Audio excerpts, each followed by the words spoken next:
আসসালামু আলাইকুম। I news বাংলার আন্তর্জাতিক সংবাদে স্বাগতম। ফিলিস্তিন বিষয়ক ইসরায়েলের নীতি অগ্রহণযোগ্য বললেন তুর্কি president Recep Tayyip Erdogan. America সমরাস্ত্র নিয়ন্ত্রণের মেকানিজম ধ্বংস করে দিয়েছে দাবি রাশিয়ার। গাজার মধ্যাঞ্চলে বিমান হামলা চালালো ইহুদিবাদী ইসরায়েল। ইসরায়েলের সঙ্গে মরক্কোর সম্পর্ক স্থাপন বেদনাদায়ক দাবি হামাসের। ইরানের সঙ্গে যুদ্ধ শুরু করবেন না মার্কিন প্রেসিডেন্ট ডোনাল্ড ট্রাম্প। ড্যানিয়েল পার্লের শিরোচ্ছেদকারী পাকিস্তানের মুক্তি নিয়ে যুক্তরাষ্ট্রের উদ্বেগ। সশস্ত্র হামলায় জাতিসংঘ মিশনের ৩ সদস্য নিহত। এবার নাভালনির সমর্থকদের বিরুদ্ধে তদন্ত শুরু করল রাশিয়া। ইসরায়েলি হামলা বন্ধ করার জন্য জাতিসংঘের প্রতি দামেস্কের আহ্বান। এবং সর্বশেষ থাকছে ধারণার চেয়েও দ্রুত যুক্তরাষ্ট্রকে ছাড়িয়ে যাবে চীন। শুনছিলেন সংবাদ শিরোনাম, বিস্তারিত সংবাদ শুনতে শেষ পর্যন্ত সাথেই থাকুন। তুরস্কের প্রেসিডেন্ট রিসেপ তাইয়েব এরদোয়ান বলেছেন, ফিলিস্তিন ইস্যুতে ইহুদিবাদী ইসরায়েল যে নীতি অনুসরণ করছে তা কোনোভাবেই গ্রহণযোগ্য নয়। তিনি বলেন, ইসরায়েলের নীতি তেল আবিব এবং আঙ্কারার মধ্যকার সম্পর্ক উন্নয়নের পথে বাধা হয়ে দাঁড়িয়েছে। গত শুক্রবার ইস্তাম্বুলে জুমার নামাজের পর সাংবাদিকদের এসব কথা বলেছেন এরদোয়ান। তুর্কি প্রেসিডেন্ট বলেন, ফিলিস্তিন বিষয়ক নীতি হচ্ছে আমাদের রেড লাইন। ইসরায়েল এখন ফিলিস্তিন বিষয়ে যে নীতি অনুসরণ করছে তা আমাদের পক্ষে গ্রহণ করা অসম্ভব। তাদের নির্মম কাজগুলো অগ্রহণযোগ্য। এরদোগান বলেছেন, ইসরায়েলের শীর্ষ পর্যায়ের কিছু ব্যক্তির সঙ্গে তুরস্কের ইস্যু রয়েছে। যদি তুরস্ক নিয়ে তাদের কোনো ইস্যু না থাকতো তাহলে আমাদের সম্পর্ক অন্যরকম হতে পারত। এরপরে এরদোগান বলেন, আমরা ইসরায়েলের সঙ্গে সম্পর্ক ভালো করতে চাই। চলতি মাসের প্রথম দিকে ইসরায়েলের নতুন রাষ্ট্রদূত নিয়োগের ঘোষণা দিয়েছে তুরস্ক।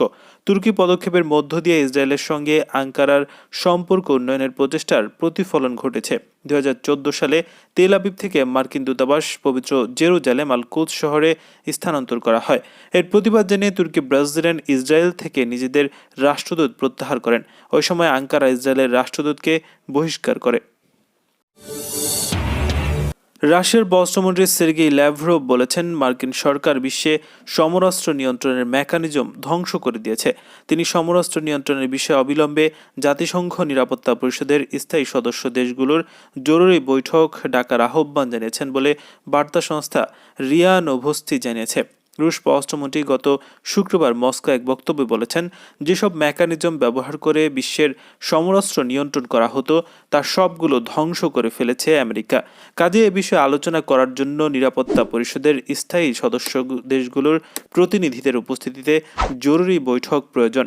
2010 সালে চেক প্রজাতন্ত্রের রাজধানী প্রাগে স্টার্ট টু চুক্তি সই করেছিলেন তৎকালীন মার্কিন প্রেসিডেন্ট বারাক ওবামা ও রুশ প্রেসিডেন্ট দিমিত্রি মেদভেদেভ ও আমেরিকার রাশিয়ার মধ্যকার কৌশলগত পরমাণু অস্ত্র নিয়ন্ত্রণ বিষয়ক স্টার্ট টু বা নয়া টু স্টার্ট চুক্তির মেয়াদ যখন শেষ হতে যাচ্ছে তখন ল্যাভরভ এ বক্তব্য দিলেন। আগামী 5 ফেব্রুয়ারি চুক্তির মেয়াদ শেষ হবে। 2010 সালে প্রাগে ওয়াশিংটন এবং মস্কোর মধ্যে এই চুক্তি সই হয়েছিল। ফিলিস্তিনের অবরুদ্ধ গাজা উপত্যকার মধ্যাঞ্চলে আবার বিমান হামলা চালিয়েছে ইহুদিবাদী ইসরায়েল। ইহুদিবাদী সেনারা এক বিবৃতিতে বলছে, তাদের যুদ্ধ বিমান গাজার মধ্যাঞ্চলে অন্তত 3টি লক্ষ্যবস্তুতে হামলা চালিয়েছে। এসব স্থাপনা হামাস সামরিক উদ্দেশ্যে ব্যবহার করছে বলে দাবি করেছে ইহুদিবাদী সেনারা। বিবৃতিতে বলা হয়েছে, এসব স্থাপনা সামরিক পোস্ট এবং রকেট উৎপাদন কারখানা হিসেবে ব্যবহার করত হামাস নিয়ন্ত্রিত শেহাব বার্তা সংস্থা এই হামলার কথা নিশ্চিত করেছে। হামলায় কী ধরনের ক্ষয়ক্ষতি হয়েছে তা কোনো পক্ষ থেকে পরিষ্কার করা হয়নি। ইসরায়েলের সামরিক বাহিনী দাবি করেছে, হামাসের রকেট হামলার জবাবে তারা গাজার মধ্যাঞ্চলে বিমান হামলা চালিয়েছে। হামাসের ছোড়া 2টি রকেট তারা ভূপাতিত করেছে, তবে কোনো ক্ষয়ক্ষতি হয়নি। মরক্কো ইহুদিবাদী ইসরায়েলের সঙ্গে সম্পর্ক স্বাভাবিক করার যে সিদ্ধান্ত নিয়েছে তাকে দুর্ভাগ্যজনক এবং বেদনাদায়ক বলে মন্তব্য করেছেন ফিলিস্তিনের ইসলামী প্রতিরোধ আন্দোলন হামাস। সংগঠনটি অবরুদ্ধ গাজা শহরে শুক্রবার প্রকাশিত এক বিবৃতিতে মন্তব্য করেছে, প্রায় 2 সপ্তাহ আগে মরক্কো ইহুদিবাদী ইসরায়েলের সঙ্গে সম্পর্ক স্থাপন করতে রাজি হয় বলে ঘোষণা দেন মার্কিন প্রেসিডেন্ট ডোনাল্ড ট্রাম্প।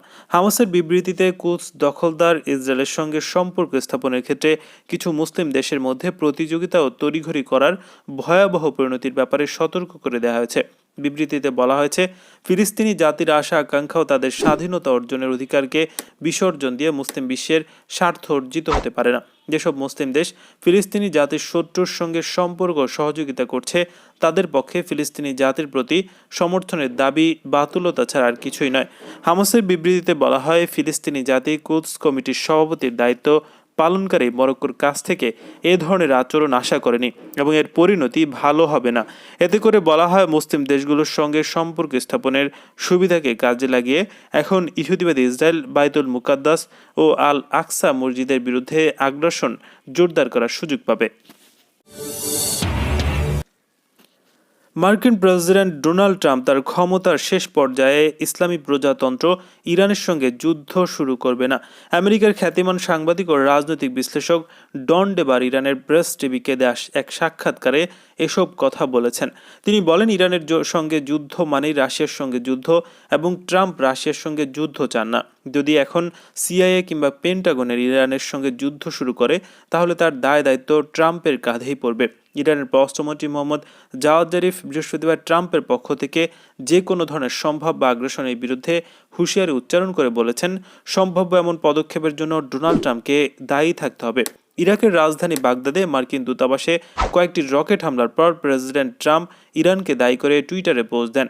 এরপর ইরানের পররাষ্ট্রমন্ত্রী জাওয়াদ জারিফ ওই হুঁশিয়ারি উচ্চারণ করেছেন। টুইটার পোস্টে ডোনাল্ড ট্রাম্প বলেছেন, বাগদাদে আমাদের দূতাবাসে কয়েকটি রকেট হামলা হয়েছে, 3টি রকেট উৎক্ষেপণে ব্যর্থ হয়েছে। ধারণা করুন তো এগুলো কোথা থেকে এসেছে? ইরান। গত রোববার বাগদাদের মার্কিন দূতাবাসে রকেট হামলা হয় এবং ডোনাল্ড ট্রাম্প তার টুইটার পোস্টের মাধ্যমে সেই কথাই তুলে ধরেছেন। জবাবে জারিফ বলেছেন, ইরানের বিরুদ্ধে এই ধরনের অভিযোগ পাগলামি ও ডোনাল্ড ট্রাম্প যে ছবি প্রকাশ করেছেন তা মূল্যহীন। মার্কিন সাংবাদিক ড্যানিয়েল পার্লকে অপহরণের পর শিরশ্ছেদের দায়ে অভিযুক্তদের পাকিস্তান জেল থেকে মুক্তি দেয়া নিয়ে শুক্রবার গভীর উদ্বেগ প্রকাশ করেছে যুক্তরাষ্ট্র। সিন্দুর হাইকোর্ট 4 অভিযুক্তকে মুক্তির রায় ঘোষণা করে। এই খবরে ক্রিসমাসের ছুটির মধ্যেই মার্কিন পররাষ্ট্র মন্ত্রণালয় এই ঘটনায় উদ্বেগ জানিয়ে এক বিবৃতি প্রকাশ করেছে। বড়দিনের ছুটির মধ্যে এভাবে বিবৃতি দেয়া একটি বিরল ঘটনা বলছেন অনেকেই। বিবৃতিতে বলা হয়, সিন্ধু হাইকোর্ট যে রায় দিয়েছেন তাতে আমরা চিন্তিত। ওই রায় মোতাবেক ড্যানিয়েল পার্লের হত্যার সঙ্গে যুক্ত একাধিক জঙ্গি মুক্তি পেয়ে যাবে। আমাদের বলা হয়েছিল অভিযুক্তদের এখনই ছেড়ে দেয়া হবে না। এতে আরও বলা হয়, আমরা জানি ওই মামলা তদন্তাধীন, আমরা তার খবরাখবর রাখছি। এই কঠিন সময়ে আমরা পার্লের পরিবারের পাশে দাঁড়াচ্ছি। ড্যানিয়েলের মতো সৎ সাংবাদিকদের আমরা শ্রদ্ধা করি। বৃহস্পতিবার সিন্ধু হাইকোর্ট রায় দিয়েছেন, আহমেদ ওমর শেখ এবং তার 3 সহযোগীকে মুক্তি দেওয়া হবে। আদালত বলছেন, ড্যানিয়েল পার্লকে হত্যার অভিযোগের কোনো প্রমাণ এই 4 জনের বিরুদ্ধে পাওয়া যায়নি। 38 বছর বয়সী ড্যানিয়েল পার্লকে 2002 সালের জানুয়ারিতে করাচি থেকে অপহরণ করে খুন করা হয়। তখন তিনি দ্য ওয়াল স্ট্রিট জার্নালের দক্ষিণ এশিয়ার ব্যুরো চিফ ছিলেন। তিনি ওই সংবাদপত্রের দিল্লি অফিসের দায়িত্বে ছিলেন। 2001 সালের সেপ্টেম্বর মাসে দিল্লি থেকে করাচি গিয়েছিলেন পার্ল। নির্বাচনের আগ মুহূর্তে মধ্য আফ্রিকা প্রজাতন্ত্রে অজ্ঞাত সশস্ত্র ব্যক্তিদের হামলায় জাতিসংঘ শান্তিরক্ষী বাহিনীতে কর্মরত বুরুন্ডির 3 সদস্য নিহত হয়েছে। ফরাসি বার্তা সংস্থা এএফপি জানিয়েছে, জাতিসংঘ গত শুক্রবার এ তথ্য জানিয়েছে। খনিজ সম্পদে সমৃদ্ধ অথচ বিশ্বের দ্বিতীয় দরিদ্রতম দেশ 60 বছর আগে স্বাধীন হলেও তখন থেকে দীর্ঘস্থায়ী অস্থিতিশীলতার মধ্যে পড়ে আছে। রোববার সেখানে সাধারণ নির্বাচন হওয়ার কথা রয়েছে। নির্বাচনকে ঘিরে সৃষ্ট উত্তেজনার মধ্যে দেশটির বিদ্রোহী গোষ্ঠীগুলোর একটি জোট সরকারের সঙ্গে সম্পাদিত যুদ্ধবিরতি থেকে নিজেদের সরিয়ে নেয়ার ঘোষণা দেয়। এমন প্রেক্ষাপটে সেখানে হামলা হলো। জাতিসংঘের এক বিবৃতিতে বলছে, মধ্য আফ্রিকা প্রজাতন্ত্রে জাতিসংঘ শান্তিরক্ষীদের ওপর হামলায় বুরুন্ডির 3 সদস্য নিহত, 2 জন আহত হয়েছে। মধ্যাঞ্চলীয় ডেকোয়া এবং দক্ষিণাঞ্চলীয় বাকুমা এলাকায় পৃথক 2 হামলায় তারা হতাহত হন। খনিজ সম্পদের সমৃদ্ধ অথচ বিশ্বের দ্বিতীয় দরিদ্রতম দেশ 60 বছর আগে স্বাধীন হলেও তখন থেকে দীর্ঘস্থায়ী অস্থিতিশীলতার মধ্যে পড়ে আছে। রাজনৈতিক বিশ্লেষকরা বলছেন, মধ্য আফ্রিকা প্রজাতন্ত্রে স্থিতিশীল পরিস্থিতির পুনরুদ্ধারে আগামীকালের নির্বাচন এক গুরুত্বপূর্ণ পরীক্ষা। 1 সপ্তাহ আগে মধ্য আফ্রিকা প্রজাতন্ত্রের প্রেসিডেন্ট ও আগামীকালের নির্বাচনের প্রার্থী ফাউস্টিন আর্চেস তোয়াদেরা তার পূর্বসূরি ফ্রাঙ্কোয়েজ বুজিজের বিরুদ্ধে অভ্যুত্থানের ষড়যন্ত্রে জড়িত থাকার অভিযোগ করেন। বুজিজের সমর্থক মিলিশিয়ারা সম্প্রতি দেশটির 4র্থ বৃহত্তম শহরের নিয়ন্ত্রণ নিয়েছে। এই অবস্থায় রাশিয়া ও রুয়ান্ডা বর্তমান সরকারের সমর্থনে দেশটিতে সেনা পাঠিয়েছে। রুশ কর্তৃপক্ষ বিরোধী দলীয় নেতার বিরুদ্ধে অপরাধের তদন্ত শুরু করেছে। নাভালনি ও তার সমর্থকদের বরাতে ব্রিটিশ সংবাদ মাধ্যম বিবিসি জানিয়েছে, শুক্রবার পুলিশ সোবলের বাড়িতে তল্লাশি চালিয়ে তাকে আটক করে জেরার জন্য নিয়ে যায়। পুলিশ এ ব্যাপারে তাৎক্ষণিক কোনো মন্তব্য করেনি। পুতিনের কট্টর সমালোচক অ্যালেক্সি নাভালনি ক্ষমতাসীন ইউনাইটেড রাশিয়ার বিরুদ্ধে প্রচার চালানোর পাশাপাশি উচ্চ পর্যায়ের দুর্নীতির অভিযোগও সামনে নিয়ে এসেছেন। গত 20 আগস্ট রাশিয়ার একটি অভ্যন্তরীণ ফ্লাইটে সাইবেরিয়ার তমস থেকে রাজধানী মস্কো যাওয়ার পথে অসুস্থ হয়ে পড়েন নাভালনি। বিমানবন্দরে চা পানের আগেই তার পানীয়তে বিষ মিশিয়ে দেওয়া হয়েছিল বলে অভিযোগ তোলেন সমর্থকরা। কোমায় চলে যাওয়া নাভালনিকে রাশিয়ার প্রাথমিক চিকিৎসা দেওয়ার পর জার্মানিতে নেওয়া হয়েছিল।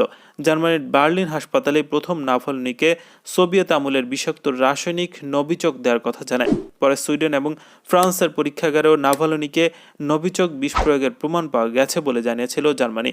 এখন নাভালনির সমর্থকরা বলছেন, নাভালনিকে বিষ প্রয়োগের ঘটনায় জড়িত ক্রেমলিনের এজেন্টকে সোবল হুমকি দিয়েছিল বলে সন্দেহ করা হচ্ছে। সে কারণেই তিনি সরকারের রোষানলে পড়ে থাকতে পারেন। মস্কোয় রুশ গোয়েন্দা সংস্থা এফবিআইর ওই এজেন্টের ফ্ল্যাটেও গিয়েছিলেন সোবল। এরপর সোমবার তাকে কয়েক ঘন্টা আটক রাখে পুলিশ। নাভালনি গত সপ্তাহে কৌশলে এফএসবি এজেন্ট কোনস্তান্তিন এর সঙ্গে ছদ্মবেশে কথা বলে তার কাছ থেকে বিষ প্রয়োগের সব কথা বের করেছেন বলে জানানো হয় গণমাধ্যমের খবরে। তবে এফএসবি তা ভুয়া এবং এফএসবির ভাবমূর্তি ক্ষুণ্ণ করার চেষ্টা বলে উড়িয়ে দিয়েছে। সিরিয়ার পররাষ্ট্র মন্ত্রণালয় দেশটিতে অব্যাহত ইসরায়েলি হামলাকে অগ্রহণযোগ্য উল্লেখ করে তার পুনরাবৃত্তি রোধ করার জন্য জাতিসংঘ নিরাপত্তা পরিষদের প্রতি আহ্বান জানিয়েছে। ওই মন্ত্রণালয় শুক্রবার জাতিসংঘ মহাসচিব এবং নিরাপত্তা পরিষদের সভাপতির কাছে পাঠানো আলাদা আলাদা চিঠিতে আহ্বান জানিয়েছে। চিঠিতে বলা হয়েছে, ইহুদিবাদী ইসরায়েল শুক্রবার ভোর রাতে লেবাননের আকাশসীমা ব্যবহার করে সিরিয়ার পশ্চিমাঞ্চল হামা প্রদেশের মাসিয়াফ এলাকায় বেশ কয়েকটি ক্ষেপণাস্ত্র নিক্ষেপ করেছে। সিরিয়ার পররাষ্ট্র মন্ত্রণালয়ের চিঠিতে ওই হামলাকে 1974 সালে পাশ হওয়া জাতিসংঘ নিরাপত্তা পরিষদের 350 নম্বর প্রস্তাবের সম্পূর্ণ লঙ্ঘন বলে উল্লেখ করা হয়েছে। এতে আরও বলা হয়েছে, আমেরিকার অবাধ সমর্থন ছাড়া ইসরায়েলের পক্ষে এমন নির্লজ্জ হামলা চালানো সম্ভব হতো না। সিরিয়ার পররাষ্ট্র মন্ত্রণালয় তেল আবিবের প্রতি আমেরিকা সহ নিরাপত্তা পরিষদের আরও কিছু সদস্য দেশের এই সমর্থন বন্ধ করার আহ্বান জানিয়েছে। পূর্ব ধারণার চেয়েও দ্রুত যুক্তরাষ্ট্রকে হটিয়ে বিশ্বের বৃহত্তম অর্থনীতির দেশ হতে চলেছে চীন। পশ্চিমাদের তুলনায় করোনা ভাইরাস মহামারী ভালোভাবে মোকাবেলা করছে চীনারা। এর জেরেই পূর্ব নির্ধারিত সময়ের 5 বছর আগে মার্কিনীদের ছাড়িয়ে যাচ্ছে তারা। যুক্তরাজ্য ভিত্তিক অর্থনৈতিক পরামর্শক সংস্থা centre for economic and business research এ তথ্য জানিয়েছে। শনিবার সিবিআর এর প্রতিবেদনে বলা হয়েছে, 2028 সালে বর্তমান বিশ্বের বৃহত্তম এবং দ্বিতীয় বৃহত্তম অর্থনীতি পরস্পরের সঙ্গে জায়গা বদল করবে। সংস্থাটির হিসাব 2023 সালের মধ্যে চীন উচ্চ আয়ের দেশ হিসেবে প্রতিষ্ঠিত হবে। 2035 সালেও বিশ্বের বৃহত্তম অর্থনীতির খেতাব থাকবে তাদের দখলে। চীনা প্রেসিডেন্ট শি জিনপিং গত মাসে জানিয়েছিলেন, তার 5 বছর মেয়াদী পরিকল্পনায় 2035 সালের মধ্যে চীনের অর্থনীতির আকার দ্বিগুণ করা খুবই সম্ভব। তার ওই পরিকল্পনায় আগামী 15 বছরের মধ্যে আধুনিক সমাজতন্ত্র অর্জনের কথা বলা হয়েছে। আপডেট আন্তর্জাতিক সংবাদ পেতে চ্যানেলটি সাবস্ক্রাইব করে বেল আইকনে ক্লিক করুন। আমাদের ভিডিওতে লাইক দিয়ে আপনার মতামত জানান।